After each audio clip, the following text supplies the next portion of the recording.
Usa ka tingog, usa ka katawhan.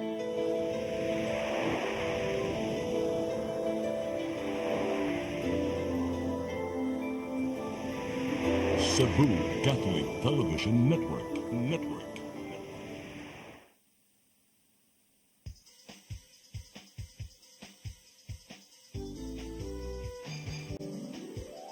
Hello, Cebu, maayong buntag. Nagsuntahan kahayan na nagsugid sa matuod. Nadagan sa panghita ko. Hello, Cebu, maayong buntag, Pinoy.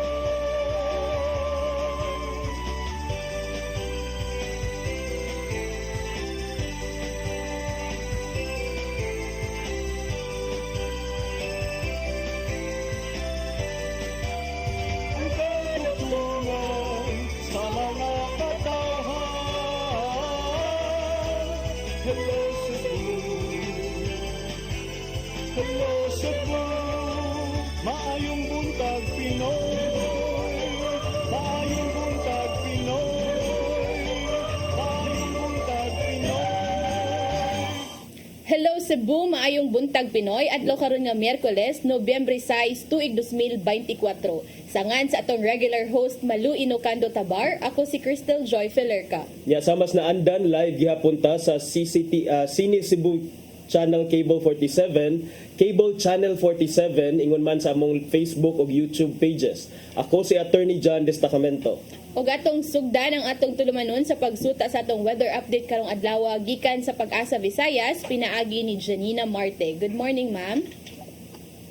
Good morning, ma'am and sir. O sa itong mga soaking tigpaminaw.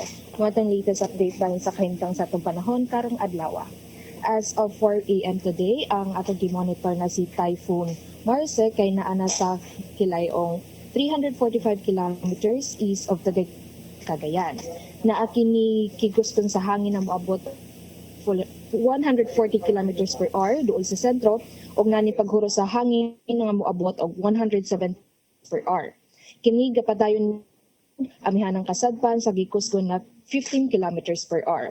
Wala tay gipasaka na tropical cyclone wind signal dinhi sa maong magpadayon gihapon kitang makasinati sa mapanganuron ngadto na sa madag-umon nga kalangitan inubanan sa patak-patak nga pag-ulan pagpanugdog kilat tungod sa localized thunderstorm. O para sa atong kahimtang dinhi sa kadagatan dinhi sa Kabisayan lakip na ang Cebu magpadayon gihapon kita makasinati sa hinay ngadto na sa kasarangan na paghuro sa hangin gikan sa amihanang kasadpan ngadto na sa habagatang kasadpan diin na atong kadagatan ngadto na sa balon. Kadagatan kay mutaob unyang alas 2:11 sa hapon ug muhunas unyang alas 5:47 sa hapon. Temperatura karong adlaw kana sa 26 ngadto na sa 32 degrees centigrado ug ang atong haring adlaw kay mosalop unyang alas 5:19 sa hapon. Philippines Standard 8:09 na og mao nang atong latest weather update gikan diri sa buhatan sa DYST Pag-asa Mactan. Kini si Janina Marte, mayong buntag og daghang salamat. Daghang salamat, Ma'am Janina Marte, ug mayong buntag ninyong tanan diha. Mao kadto ang atong weather update karong adlaw. Ug karon atong tan-awon ang mga front pages sa atong lokal ug national nga mga pamantalaan. Atong sugdan sa Sunstar Daily. Oval contractor blamed, unfinished bridge endangers motorist. Sa Super Balita, na-trap sud sa elevator. Sa The Freeman, cash ledgers found, Pogo vaults opened. Sa Banat News, bata natusok og kabilya, sapatos nasangit pagburak sa takyan. Sa Philippine Daily Inquirer, according to Commission on Audit, Office of the Vice President sent deficient receipts on secret funds. Sa The Philippine Star, Senate adopts 1.3 billion house cut in OVP budget. Sa Manila Bulletin, America votes.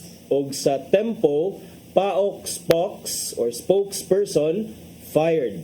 Maltreatment in Bataan raid probed. Mao kadto ang mga front pages sa atong lokal ug national nga mga pamantalaan. Sa atong pagbalik, atong sayran ang mga balita nga nahipos sa atong CCTN News Department. Please stand by. Apit.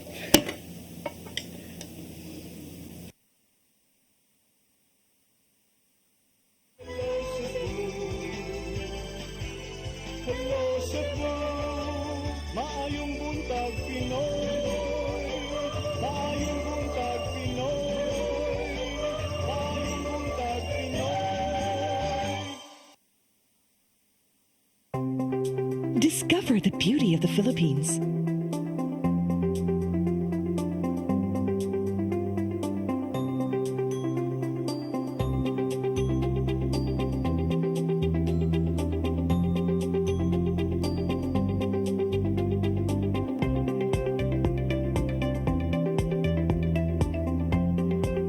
With Philippine Airlines, the country's flag carrier.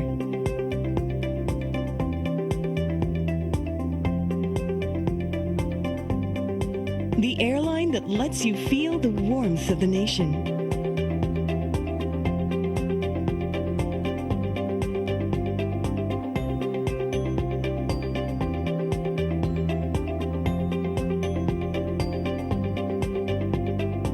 Mabuhay!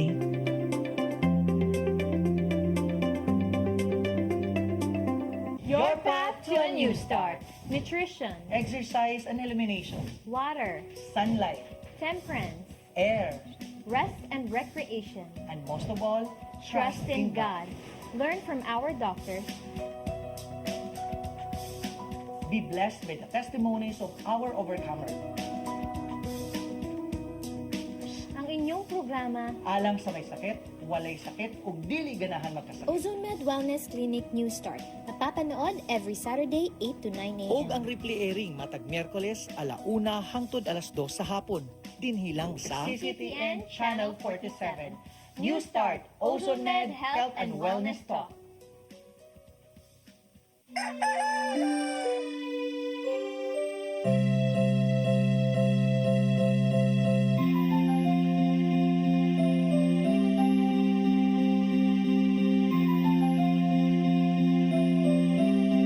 Wala na dita, ma! Palog, ma! Sorry ma'am, na-late ko. Nangita pa mong gusto para internet sa kong anak ma'am. Ay, wala na yung problema. Mag-Sinisibu! Sinisibu, Sinisibu, For your internet connection, and for the signal of your cable TV. so fast and straight that transmission to your home. Sinisibu! Sinisibu, Sinisibu, Offers you to have fiber optics. for your viewing experience, perfect and clear so fast. So great and affordable for you to enjoy. Cine Cebu Television Network Incorporated offers fiber to the home broadband internet bundled with fiber to the home cable TV connection. Cine Cebu Television Network Incorporated with its operation in Metro Cebu and the whole province of Cebu soon. And affordable for you to enjoy.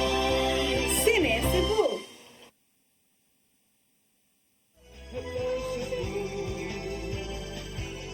Hello Cebu, maayong buntag Pinoy. Maayong buntag Pinoy. Maayong buntag Pinoy. Balikta sa Hello Cebu, maayong buntag Pinoy, ug karon atong sayran ang mga balita nga nahipo sa atong CCTN News Department. Naguna sa mga balita, human sa malampusong paghatag sa seguridad sa adlaw sa mga santos ug sa mga kalag, kapulisan sa Dakbayan sa Sugbo nangandam na usab sa mga kalihukan sa Pasko nga magsugod sa hinapos sa buwan sa Nobyembre. Tanang financial institution gibantayan sa kapulisan aron dili sila mabiktima sa mga kriminal. Ang kasayuran ihatod ni Arnold Bustamante.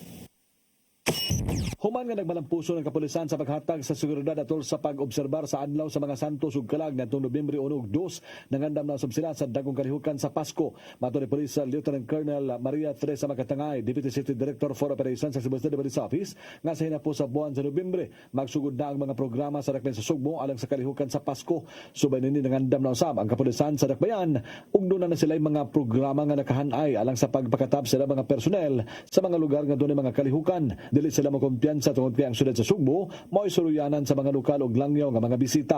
So all these things are taken all together in consideration of the in preparation of our security measures that will be put in place. Lugan na makatangay nga kung nga magkaduol na ang Disyembre mo dagsa ang mga tao sa mga dagkong tindahan tungod sa manawat nini nga bonus gikan sa gialagaran nga kumpanya. Gumi kanini ilang gipanglantawan nga mosaka ang kaso sa kawat ug uban pa nga mahinungdan nga adunay himuon nga awareness program ang CCPO aron masayod ang publiko unsay angayan nga buhaton aron dili sila mabiktima sa mga kawatan. So there will be what they call this one coordination meetings between the intelligence units and offices. There will also be community awareness activities that is to be done by our police community relations unit and all others. No? Igo nga pagpangandang ang tao aware sa mga pagsaka, posibleng pagsaka sa mga krimen na kawat and robbery. Mahitong dami. Ipa-alerto usab nila ang ilang intelligence community aron sa pagmonitor sa mga low-risk elements nga posibleng mga bot sa daktay sa Sugbo gikan sa laing lugar sa Pilipinas ug sa pagigalayon silang counterpart sa mga silingang rehiyon. Giangko ni makatangay nga ilang pahugtan ang seguridad sa daktay sa Sugbo aron dili na masubli pa ang nahitabong tulis sa duha ka jewelry store sa Barangay Ermita. Pipila ka buwan na ang nakalabay. Gipanambo pa nila ang ilang police visibility sa mga lugar nga daghang nga mga tao aron dali ra nga makaresponde kung dunay krimen nga mahitabo. Arnold Bustamante, CCT News. Samtang 18 ka mga tinun-an sa kursong nursing sa Cebu Technological University main campus na trap sa elevator. Dali hinuong giluwas sa mga ang mga tinun-an sa mga responding personnel gikan sa Bureau of Fire Protection. Ang kasayuran ni hatod ni Arnold Bustamante.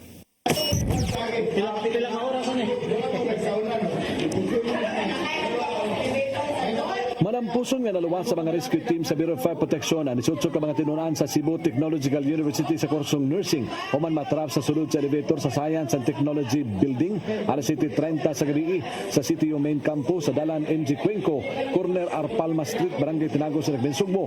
Nagpahigan ng intramural sa tinunan sa mga tunghaan na pandingong mihangyo ang 18 ka mga estudyante nga mokuha sila og exam sila nga usa ka subject sa ikalimang andana sa mga building sa wala pang insidente.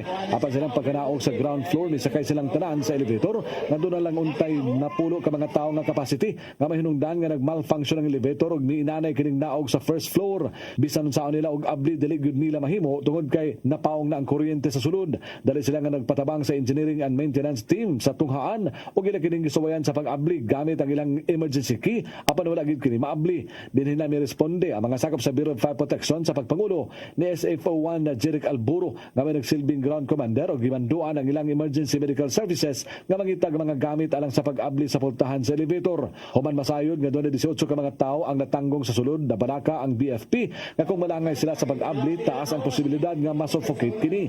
Nakikilayon dayon ng BFP sa CTO Mains Quick Response Team ug nakakuha sila og bara de cabra, tubo nga putahaw, kahoy guban pa nga gamit sa rescue operation. CFO2 Marie Carmeli Tudtud ang kanunay nga mipakalma sa mga tinunan nga naa sa sulod sa elevator nga dili magpanik samtang CFO2 Ernido Baya Jr. ang ni-control usab sa mga tao nga nagdasok na aron makisusi sa hitabo. Sunod lang sa 5 minutos madampuson nga naabli ang pultahan ug nakagawas aga mga tinunan nga walay naangkon nga kadaot sa lawas. Kasamtangan nga wala lang unang ipagamit ang elevator sa CTU main campus samtang ipaubos pa kini sa pag-repair. Arnold Bustamante, CCT News. Sa pagpadayon sa atong mga balita, Cebu City Mayor Raymond Alvin Garcia may auhag sa ubang mga partido nga mag-endorso usab sa ilang pambato pagkakonsehal sa Dakbayan sa Sugbo. Samtang wala niya gipatulan ang hulga ni dismissed Mayor Michael Rama sa miaging semana. Ang kasayuran ihatod ni Mary Rose Sagarino. Misugyot sa Cebu City Mayor Raymond Alvin Garcia sa ubang mga sakop sa konseho nga mag-nominate usab og laing konsehal gikan sa ubang partido. Subay kini sa nahimong pag-endorso sa anak ni dismissed Mayor Michael Rama nga si Mikel Rama pagka-konsehal sa Dakbayan sa Sugbo. Alang ni Garcia nga patas ra usab kung ang ubang mga partido adunay mapili usab nga pangan aron hulipad ang nabakanting posisyon sa konseho. Kini aron mahatag ngadto sa Malacañang og timbang-timbangon una pa makahatag og appointment. Aduna usab siya mga sugyot kun og galing veteranong politiko ang palingkuron sa konseho. Hindi mo na ito ibutang si Dave Dumula diha to recommend Dave Dumula or even at Joey Danus. No, who are veteran legislators of the City Council, 3-termer ba? Di ba? Kung pwede si Mikel Rama, okay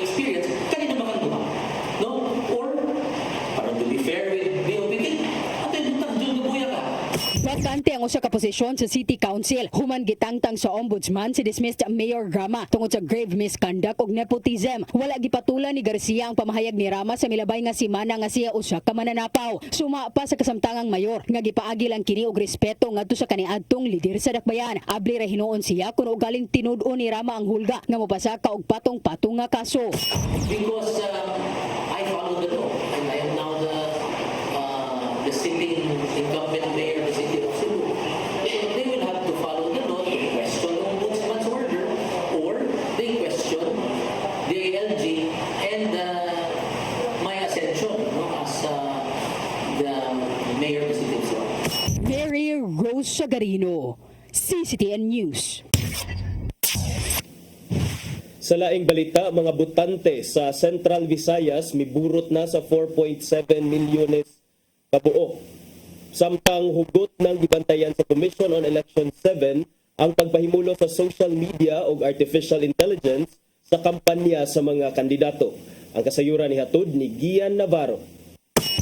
Nagkadaghana ang mga botante sa Central Visayas sa labing uhing ihap gikan sa Commission on Election 7. As of September 30, ana sa 4.7 million ang mga mamutar ngadto sa kapin 12,000 ka mga clustered precincts lukop Central Visayas.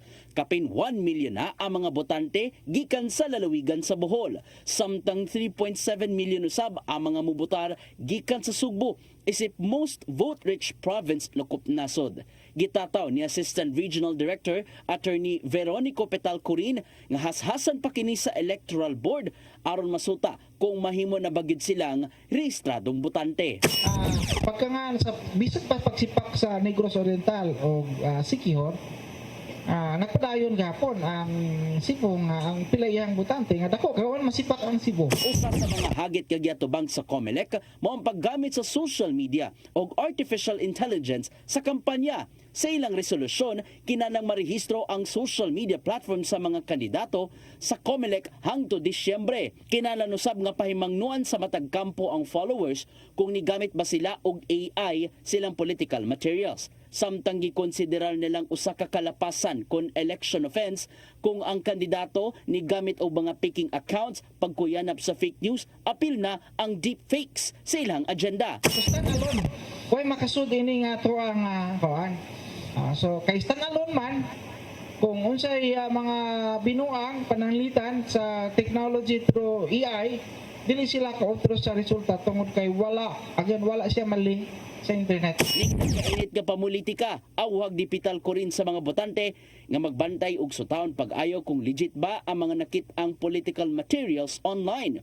Kini aron dili maglibog og mas makahatag og pagtagad sa pagtimbang kung angayan ba siyang ibotar karong Mayo sunod tuig. Kung dili ka mao mo determine sa maong tinuod, wa kay angay mo butar, di ba? Kausik-usik lang ka sa imong boto. So before ka mo butar, dapat masayod ka sa tinuod. Ang pagpasayod sa tinuod, dili kay magpakasayon lang ka kung sa gisulti. Mag-research ka. Araw, CCTN News. Sa atong uwahing balita, admin sa Facebook page nga kamatuoran sa upod. Mihimakak nga adunay politiko nga nagpaluyo sa ilang mga post sa mga pagsaway batok ni Lapu-Lapu City Mayor Junard Ahong Chan. Gitataw nga usa lang siya ka political critic sa Lapu-Lapu o gibuhat na kiniya bisan sa nanggabay nga mga administrasyon. Ani ang dugang kasayuran. Kagahapong adlaw, gipahibaw ni Lapu-Lapu City Mayor Junard Ahong Chan nga niadtong Oktubre 30, gipasakaan niya og 5 ka ihap sa kasong cyber libel ang admin sa Facebook page nga kamatuoran sa upod. Matod sa mayor nga aduna kini mga pagsaway nga post bato kaniya, apan personal ang pagpang-atake niini og dili na isip pagkamayor sa dakbayan.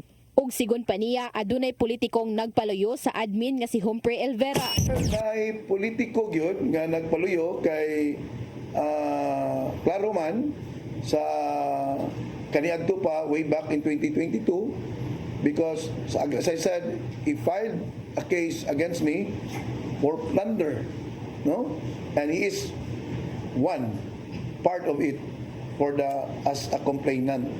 So kato ang mga kauban niya are from the other camp no, sa political kampo nato sa Pikas.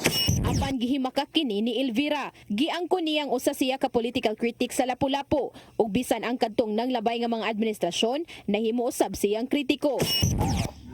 Sa panahon sa mga radasa nga nahimo kong kritiko tungod sa discontentment nako sa performance sa mga radasa within 18 years.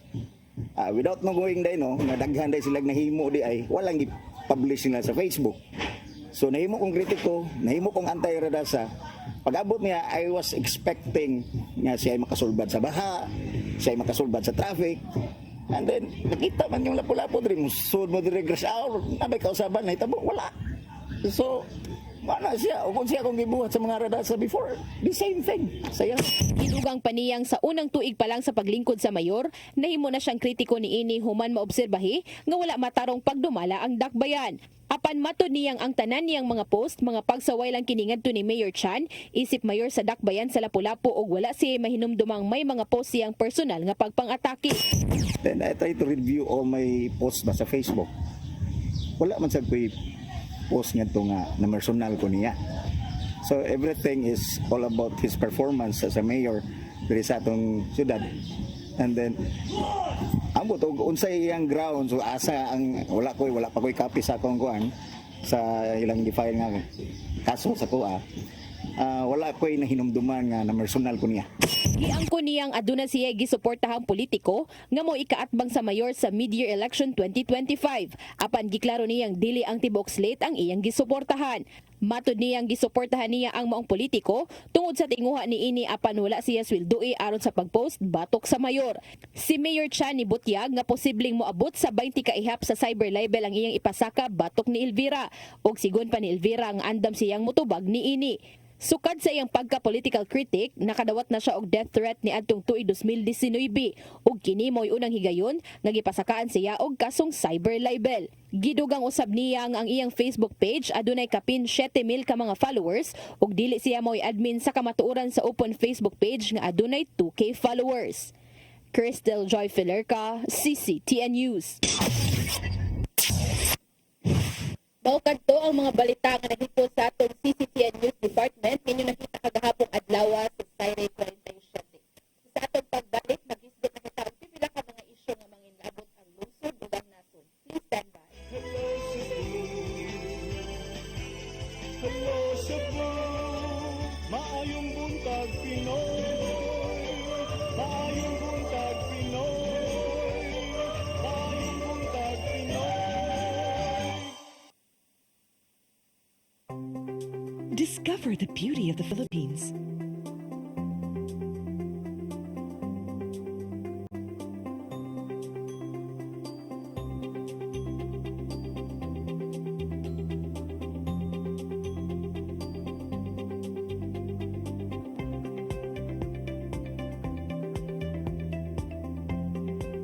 With Philippine Airlines, the country's flag carrier.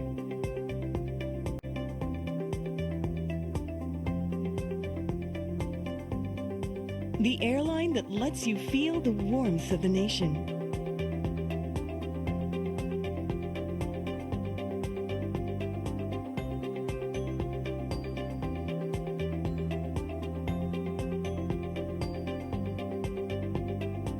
Mabuhay!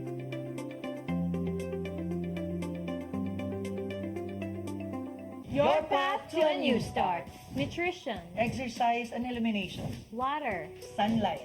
temperance, Air. rest and recreation. And most of all, Trust in God. Learn from our doctors. Be blessed by the testimonies of our overcomers. Ang inyong programa, Alam sa may sakit, walay sakit, ug dili ganahan magkasakit. Ozone Med Wellness Clinic News Start. Napapanood every Saturday 8 to 9 a.m. Og ang replay airing matag Miyerkules 1:00 hangtod 2:00 sa hapon. Dinhilang sa CCTN Channel 47. New Start, Ozone Med Health and Wellness Talk.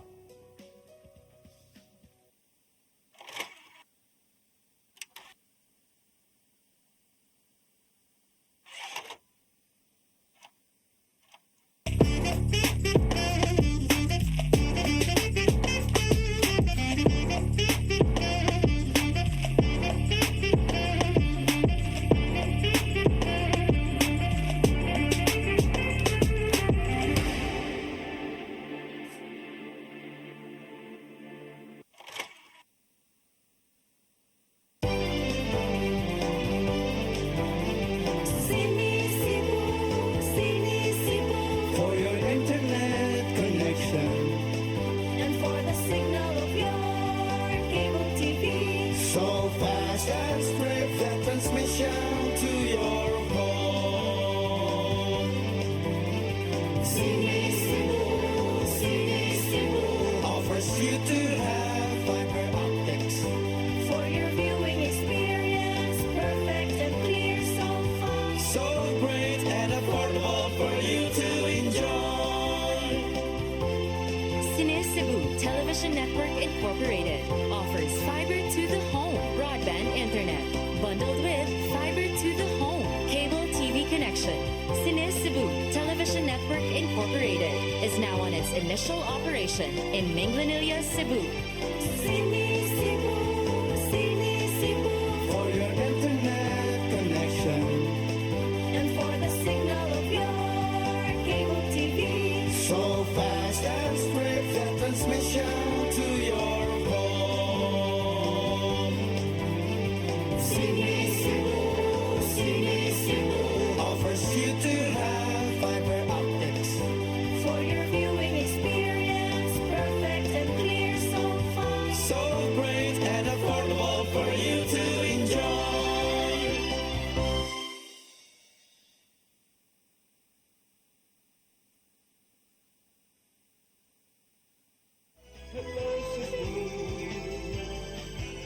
Hello Cebu, maayong buntag Pinoy.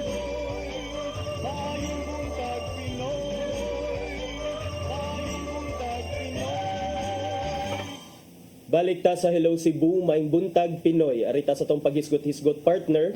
Sugda na to ang atong mga issues sa murag gagahapon nagbaga nga hearing gihapon kabahin sa giunsa pag-spend sa Office of the Vice President ang iyang pundo nga gigahin kaniya niya dunay sila nakit-an ang Commission on Audit DI partner nga 158 ka mga acknowledgement receipts or worth 23.8 million dunay mga erroneous dates kun sayop nga mga date.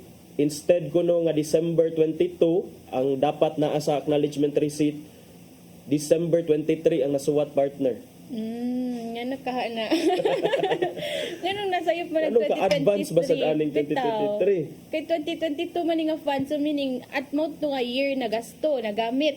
And so dapat ang date po doon, imposible po masayop tag 2024 taron niya, if ever karon nga year, 2024, 2025 na itong masuwat, no? So, dili lang sa usa ka resibo partner, 158 ka so sa acknowledgement. tanan resibo? Dili sa tanan resibo pero dagan man ning resibo kay minilyon ra ba ning pondo partner. So 158 ka mga resibo December 2023 ang nabutang instead nga 2028. Mo na ang 2028? I mean advance na naman tani partner.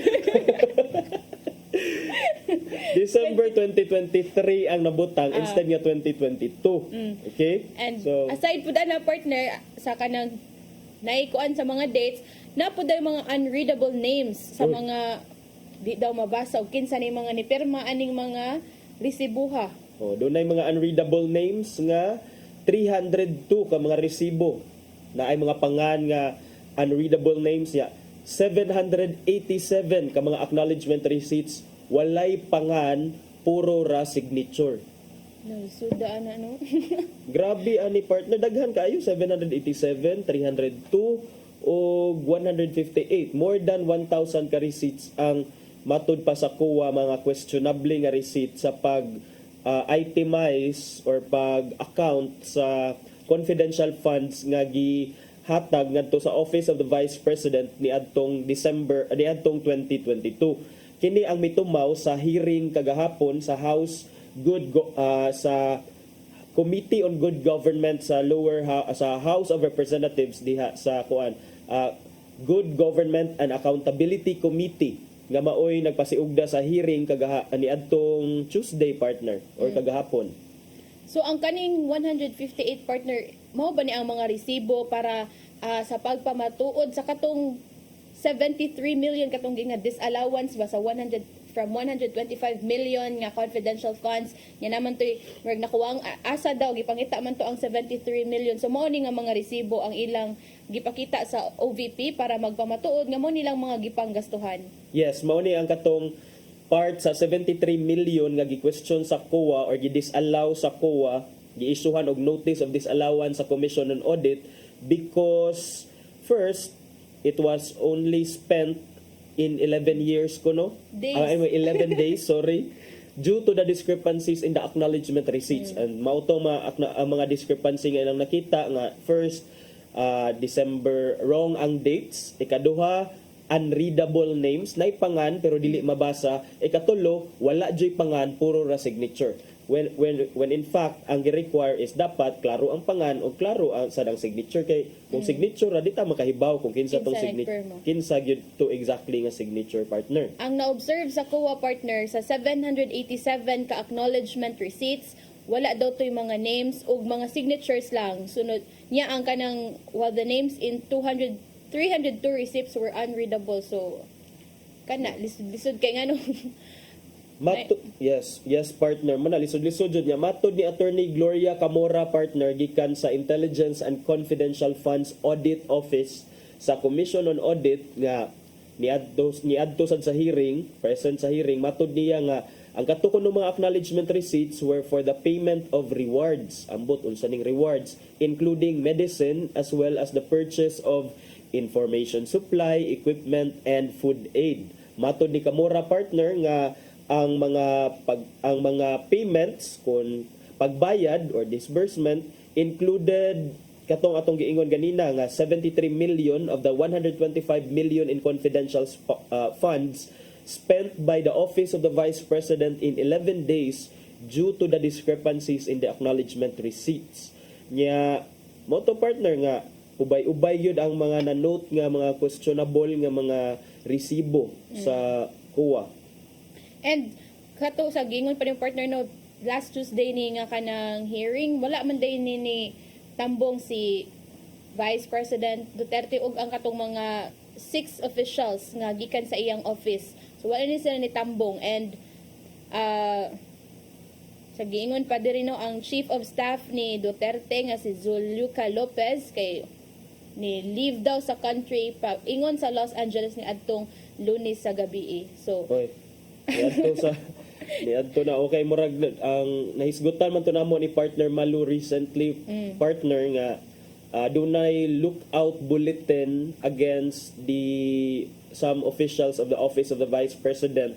So lookout bulletin mo lagi ni unsa nang lookout bulletin murag tan-awon ra kung okay adto na daay ka ma'am, bye, see you. Okay siya. Bitaw partner pero sa laing bahin partner mao na sa OVP na nga at atong gihisgutan pundo sa OVP. Karon adto ta sa DepEd kay in the course of the hearing partner si Maria Runa gud siguro ni kay RHU double NA man Maria Runa Catalan ang Chief Accountant sa Department of Education. Miingon siya nga gitagaan siya 25,000 every month for 9 months by lawyer Sunshine Fajarda who had served as DepEd Assistant Secretary on the watch of Vice President Sara Duterte. Sana all partner, tagaan kag 25,000 monthly for 9 months. So pila man na siya? 25 times 2, 50, 5 times 4, 200, 250,000 in 9 months. Dako na partner. Kanang 250,000 partner mao man ay kuan exemption ra man na sa kuan tax mao man na ang exempted ra sa tax natong mga yano og kabos partner. So sa gingon pa diri nga article gyapon partner si Catalan daw ang third DepEd official nga ni testify to regularly receiving cash envelopes from Duterte. So cash envelopes sa mo ni. Na yung mga tag 25k. Okay, si former DepEd Undersecretary og head sa procuring entity Gloria Mercado og si Bids and Awards Committee Chairman Reste Osias earlier miingon na ni sila nga nagdawatan sad sila 50,000 and 12,000 to 15,000 respectively gikan kang Attorney Fajarda. So unsa imong maingon anak partner? Nang ako lang sad ani kay wala of course gi-invite sila pero wala man sila motambong kay matud pa diri sa report si Fajarda and 6 other OVP officials still decided nga dili motambong atong ilahang hearing kagahapon, partner, regarding sa expenditures ni VP Sara, particularly sa confidential funds, may untang mo tambong sa sila, partner, kay No good. aron ma-shed light nila kung unsay mga nahitabuan eh. So for example, kining mga questionable nga mga resibo, kining kanang 158 ka mga resibo, partner, nga marong nimo ang dates, unsa may pasabot ana, partner, kay kung ako ra ba the only time nga ako kay prone ko nga masayop sa pagsuwat sa year, kana bitong bag-o mag New Year. For example, January 2025. Ang ako masuwat January 1, 2024 pa, kay murag naanad ko sa 2024. Pero kaning 2022 pa na gasto, nya dayon 2023, ang posibilidad ana kay maybe gi-account na siya or gihimo na mga resibo, gi-prepare na mga resibo 2023 na siguro, maong na dunay possible nga oversight. And ganong kanapod, partner, batong mako ganong unreadable names. Kung legit na nga mga, kung asa nagikan nga mga gipanggastuhan, why ganong dili man na kanang clearly pagkasuwat, pagperma, mga ingon na ba? So makita bitaw nimo kay kung kita man gid diri ordinaryo man kita nga mga kuan, mga tagresibo, dapat kanang sakto gud atong kanang mga pangan ba na makita ka. Syempre if ever natay mga kakulian, at least pwede na to mapangita nga ay mao ni akong gipalitan, mao ni nga kanang cashier or kinsa ba ni, di ba? Kay important mo gay na nangita nanginahanglan tag resibo everyday para pagpamatuod nga ang atong purchase is kanang legit. Mao ang ilahang explanation, partner. Nagpadama gud ni sila position paper nga gisubmit dito sa House Good Government and Accountability Committee nga they insisted that the ongoing House inquiry on the alleged misuse sa pondo ni VP Sara was quote-unquote unnecessary kuno na siya, partner. Kay dili na kuno na kinahanglan nga i-justify defending its officials' absence at maong absent lang mi, kay we don't think that's anymore necessary. I mean, this is something nga murag similar sa just stand sukad pa kaniadto ni VP Sara nga para niya pa political ang kuno ni, but we have to go back to the we have to stick to the facts nga here are over 1,000 ka mga resibo nga questionable. And these are for funds nga confidential funds nga ang kanamay kung confidential funds, partner, kay murag kining dili kayo in ana ka istrikto ang ang purpose sa pag-spend ana nga pundo ba, because lagi of the nature of the kining of the fund being for intelligence or for confidential. So murag dunay igo nga liway ang mo gasto ana in terms of unsaon niya pag account, unsaon niya paggasto, pero under the COA rules kinahanglan gyapon na nimo siyang i-liquidate. And dapat dunay proper liquidation, but lo and behold, over 1,000 ka mga resibo questionable. Makita ito nga nung maingon man sila unnecessary nga, that's a public fund ba, so dapat ang katawhan transparent po ta sila ba nga this is ang kanilang yung mga gipanggastuhan sa confidential fund is kanang nagoy na padulngan kay kani ang mga tao magkuan na nga kanang naway taro nga mga resibo, so maka-question ka asa din ni gipanggasto. So kani man gud ang makuha na to diri, partner, no this is para nako necessary good ni nga kanang makuan gud ba masuta gud kung asa man ni gipanggasto, tungod kay at least sa next na po nga mga budget hearing, at least kabauta nga kung gigamit ba, for example, sa Office of the Vice President, gigamit ba na sa sakto nga pamaagi ang kanang mga confidential funds or kanang naabagod na napadulngan, mga ingunan na ba? So kay para sa to, di ba katong for 2025 nga budget, kay mao man na ilang sigig balik-balik nga asa man ang kanang katong mga resibo nga nangita sila kung giunsa man ni paggamit ang confidential fund pag 2022. So more morning gikuan ni VP Sara no nga nganong magsige man tagbalik ato nga for but this is hearing para sa budget 2025. Ang nakakuan man gud ana kay kanang para nila ba kinahanglan sa nila may baw-an kung giun sa to paggasto para makasalig pod ang kanang ato mga lawmakers nga muhatag na pod og budget para niya ba for the next year na pod. Tinuod, partner, nya dayon in fairness or in their defense sad, matod sa mga officials, matod sa position paper gikan sa Office of the Vice President, partner, ingon sila nga kana man gud inyong inquiry diha sa lower house, dili man gud na in aid of legislation. Kay kung in aid of legislation pa na, katong nag-send mo og invitation namo nga ari mo diri kay kining mag-investigate me regarding giunsa ninyo paggasto ang inyong pondo pag 2022, matud nila nga if you are really sincere nga that's for coming up with mga legislative measures, crafting new laws, unsa man sad wala man ninyo gi-indicate sa inyong invitation letter namo unsa ang mga possible laws that might be crafted after the hearings have concluded.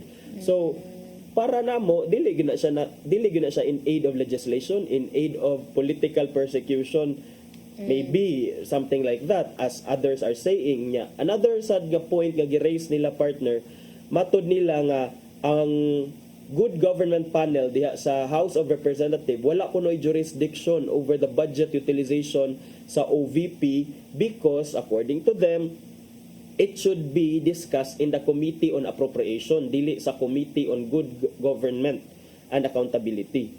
Ambot lang sad kung that is legally correct, but mao na ilang giingon. Si Duterte herself, wala na niya nitubag sa mga questions gikan sa lawmakers about how she used her secret funds during the budget deliberation atong may dumduman ni adtong mga earlier months pa partner. Yes. So Yeah. napakay dugang ani atong kuan. So mana ang ato lang hope partner is okay kining may lang unta nga ma-shed light lang nila giunsa pag-discuss giunsa nila pag gasto or gamit and the fact nga naay mitumaw karon nga mga questionable nga mga resibo, reports about questionable nga resibo, this speaks volumes about the need. All the more nga dapat ma-convince ta, all the more reason nga dapat magbinantayon ta because again, what is involved here is pundo sa nasod and it doesn't matter kung pila ra na siya ka milyon, dako ba na siya or dili, kay every centavo counts when it comes to the public purse, kay dapat yun na siya kwarta man guna natong tanan and kwarta na sa mga tao nga nagbayad og buwis, sa mga hardworking individuals nga every month, every kinsinas in town madidakan sa ilahang ang ilang mga sweldo, matipakan ang ilahang take home pay because adto mapunta sa Bureau of Internal Revenue nga in the end mao gamiton sa ato ang government pag-run sa ato ang sa pag-run sa atong government. So muna nga at stake anang dunay stake ba, so dapat dili ta mahadlok nga mo question kung asa na because kitang tanan ni contribute anang kwartaha. No gyud.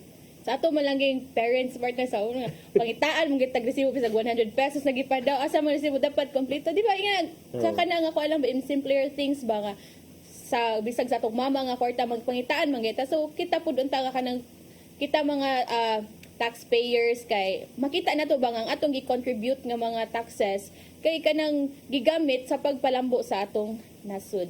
Yeah, and kining may unta nga dili lang sila mo resort anang questionon ang mga technicalities and all kanang tumay patubago na lang punto por punto ang mga issues nga gi-raise kay saan nang wala valid nga subpina kuno, wala sa mga letter. I mean kana ba mangita murag para nako kay murag nangita na lang jud og lusot para lang jud ma-justify ang ilang absence didto. So naara na to kung ato ba nang tuuhan ang ilahang pangagpasad, ilahang claim, naara sad ninyo kung kinsa inyong tuuhan basta the facts remain nga dunay mga questionable nga mga receipts.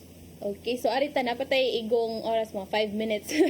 Mo discuss ani kagahapon adlaw partner no ang National Bureau of Investigation Cebu District na ay giablihan nga mga 7 ka volts nga nakuha ni didto sa Tourist Garden Hotel sa Barangay Agos, Lapu-Lapu City. Remember na to sa previous tulo to kapag naay mga Indonesian passports. Ang kagahapon partner ang matod ni NBI Sebdo Head Arnel Pura nga na sila sa 7 ka volts na sila nakuha nga 400,000 pesos nga cash, ledgers ug mga accounting books. Napod nakita nila ang katong lease contract signed by Zhao Shuki nga kudin kontrata kini sa katong compound sa Tourist Garden Hotel from 2018 to 2038. And kuan kanang partner. Naging katon-katonlan pa. Ang giingon niya partner nga, there were also cash coupons, bills, coins, and documents nga nang nakasuwat siya in Chinese character. So gingon pa niya nga dili daw to basta-basta nga kanang dili nila mabasta-basta or kanang dili nila maato pag kanang tan-aw ni usa-usa ang mga nakuha nila tungod sa kadaghan. But sa giingon pa niya partner, once mahuman daw to kanang sa man inventory ba na ang mga nakuha sa mga vaults, ila daw ni i-turn over sa korte. Para himo ang ebidensya. Yes. I wonder partner no anong kadaghan na mag-vaults nganong ang mga ordinary business records like ledgers, mga inana, mga resibo, nganong kinahanglan pa man ibutang sa vault partner kung ana siya kung I mean dili siya murag unusual siya para nako nga kining mga records, accounting records or mga books of accounts nga i-maintain sa usa ka legitimate kunuhay nga establishments, kinahanglan pa nimo isud diha sa i-secure nimo ginana ka maayo. Bitaw. So grabe murag kuan kay ni. Safe kaayo ba kay gi-vault man gyud? And then mauna lang ba ni ang tanan nga vaults na po tanan ang nakuha partner or do na pa mga expected nga ipang open and then kining ang katong sa first nila nakakuha man to silang mga IDs and then nakakuha ba tong mga ubang kwarta na ba to yung mga kwarta? Not sure sa kwarta ako nabuan pa katong mga phones. Mga phones. Yes, mga phones. Ila ko no tong i-inspect ko ang content sa mga phones para kung do na ngadto yung mga daming evidence nga pwede magamit pag file og kaso, ilahang filean sa kaso ang mga responsable. So at least karon ni move na sad siya, naablihan na sad. Yeah, I wonder nga nung ang coins ibutang sa vault partner. Bitaw, mo na tong karon na nakahaan ni. Ang kuan partner kana ang mga nakuha nila gapon ila nang i-turn over sa NBI Sebdo karong adlaw dito sa korte. I think dito ni sa Lapu-Lapu. And sa gingon pa ni Pura partner gamiton daw ni nga mga dugang daw ni nga mga ebidensya para sa mga pagsuporta sa katong mga kaso nga ilang gi-file na sa 17 ka mga tawo nga gi-accuse which is usa ato kay usa ka Pinoy. Yes. And murag padung pa silang mo file og anti-money laundering case against ni Zhao Shuki og ni Zhao Long. Kani magkuan man sila ang papa ni mao ni si Zhao Shuki nya iyang anak mao ni si Zhao Long. So giingon ni Pura nga wa pa nila na file ang anti-money laundering case kay we are still on a case build up. Nangita pa sila og mga dugang mga ebidensya aron sa pagpalig-on sa ilang kaso nga isang at batok sa duha ka katong ginganlan na ganina nga si Zhao Shuki og Zhao Long but usa pod ila gitanaw if kanang possible pod ba daw ni ma-charge dito sa lain pa sa 15 ka mga tao. 15 ka mga tao. Ang anti-money laundering nga mga charges. Sa ilang habatanan ma-fit. So at least partner, doon na movement ang kaso. Ang atong ang akong gusto sad mahibaw-an is katong raid dito sa Mualbual kung unsay dagan ato kay murag naaman sa to sila yung mga na-recover nga mga ebidensya dito. So tan-aw nato kung just like this case dire sa Pogo in Lapu-Lapu City, same basad sa Mualbual nga raid nga doon na sad sila yung mga ma-retrieve nga mga ebidensya nga pwede magpalig-on sa mga kaso nga isang at sa against those who may be responsible partner. Yeah, so mo na atong atngan partner kung unsa at least makita gid ta partner nga nagud siya progress hinahinay nga this month na napuntay kon kay sa akong nakuanan partner nag-arraignment to sila pag Monday but ni ang katong 17 kay nitambong lang sila online. Yung atong mahinumduman partner nga sa last State of the Nation address ni Presidente Marcos, usa sa iyang marching orders yun was para to completely eliminate the operations of Pogo, whether illegal or legal, in the Philippines before the year end. Unsa naman taron partner, di ba? November na ta. So the authorities now have less than 2 months to work on it. Hopefully wala na yung mga kuan kay ang NBI rabag earlier maingon sila nga they are monitoring somewhat Pogo-like activities in Cebu City and in Cebu Province. Giingon na gyud ang NBI. So tan-aw na to partner kung wala na ba lain nga mga establishments ang i-raid unya dai mo anhansan mo tumaw kay nagka-creative ra ba ni ang mga Pogo operators after the crackdown, partner. Mangita na sila, mas nagsige na gunaw na asa na pud ka ng setting, set up, asa sila mo So operate. ani adto ni sa tunga sa kuha, adto ni sa ibabaw sa bukid, bungtod. Oh, nang lisod kay. Pero I doubt, partner, kay need man sila kusog mo wifi. Awata kay baw kay bisag kuan sila sine sa baw. Kusog na ang sine Cebu nato nga cable, partner, nga nag-operate na kuno sa Minglanilla area. May magkuha niya may anang sine Cebu cable. Okay. So kana ato nang at kano kay I think usa na kadakong challenge para sa labi na sa NBI, partner, kay less than a month na lang niya. Kung if ever man gani nga sunod tuig na napoy mubutong murag sila gyud makuanan ani kay nganong wala sila nakasunod sa marching order nga gipangayo sa ni President Bongbong Marcos. Oh, nya kung less than 2 months na lang ang atong paaboton before year ends, murag less than 3 minutes na lang sa natong paaboton before ta mag-close, partner, pas kay itong oras. Ato nang ipadangat ang giandam ni Tatay Dodong Limshua nga pulong og kinabuhi.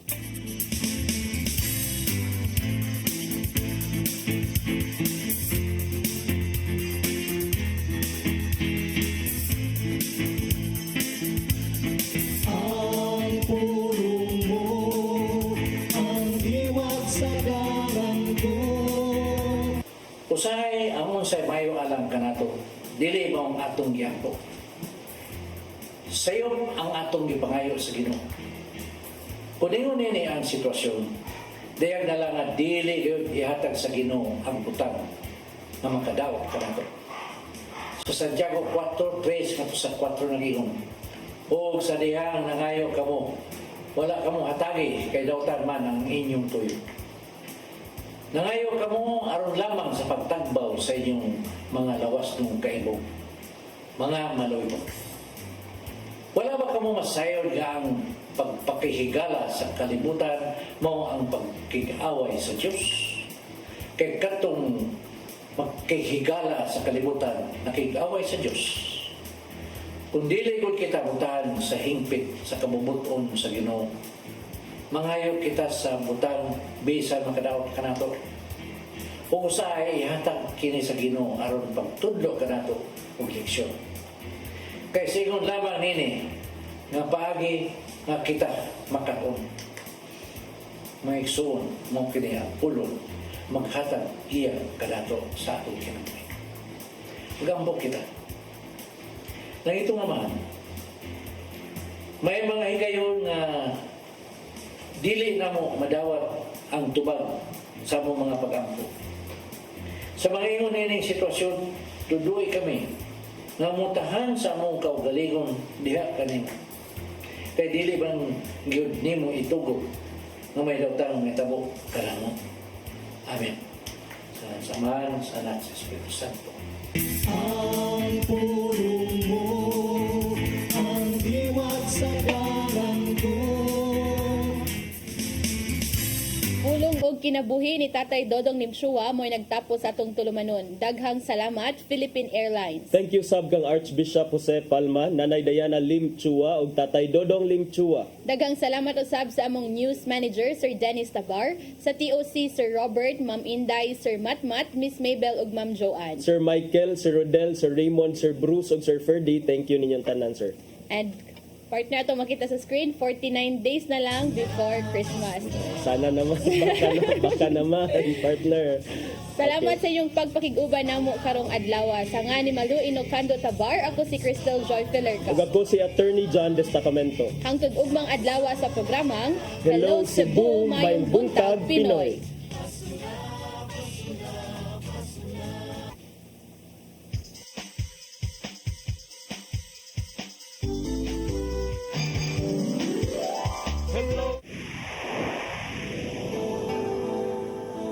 Usa